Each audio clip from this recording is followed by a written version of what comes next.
আসসালামু আলাইকুম, কেমন আছেন আপনারা সবাই? আজকে আমি রান্না করতেছি বেগুন দিয়ে টমেটো দিয়ে লইটা মাছের চচ্চড়ি। ওই যে সেদিন লইটা মাছ কিনছিলাম যে আপনাদের সাথে কিন্তু ভিডিও শেয়ার করছি।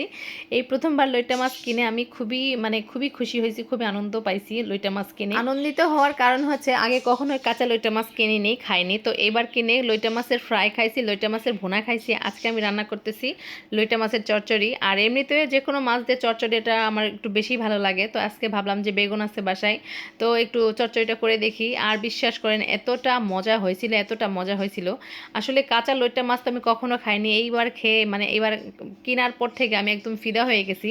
এরপর থেকে তো হাতের কাছে পাইলে কখনোই আর ছাড়বো না। দেখেন লইট্টা মাছগুলো আমি দিয়ে দিলাম, সব কিছু মশলা টশলা দিয়ে বেগুনটা টমেটোটা ভালো করে গায়ের শক্তি দিয়ে মাখায়ে তারপরে মাছগুলোও দিয়ে দিলাম। অল্প পরিমাণে পানি দিব, যেহেতু আমি কোনো শক্ত সবজি ব্যবহার করিনি, যেমন আলু অন্য কিছু। বেগুন দিছি, বেগুনটাও খুব নরম, তাড়াতাড়ি সেদ্ধ হয়ে যায়, আর মাছটাও খুব তাড়াতাড়ি রান্না হয়ে যায়। তো এখানে মাখামাখির কাজ শেষ। এখানে একটু পরিমাণ পানি দিয়ে দিলাম, পানি দিয়ে দেওয়ার পরে ঢাকনা দিয়ে ঢাইকে একবার চুলায় বসাই দিছি। চুলায় বসাই দেওয়ার পরে কিছুক্ষণ রান্না করার পরে তরকারি কিন্তু আমার হয়ে গেছে। এখন একটা বাটিতে ঢেলে নিব।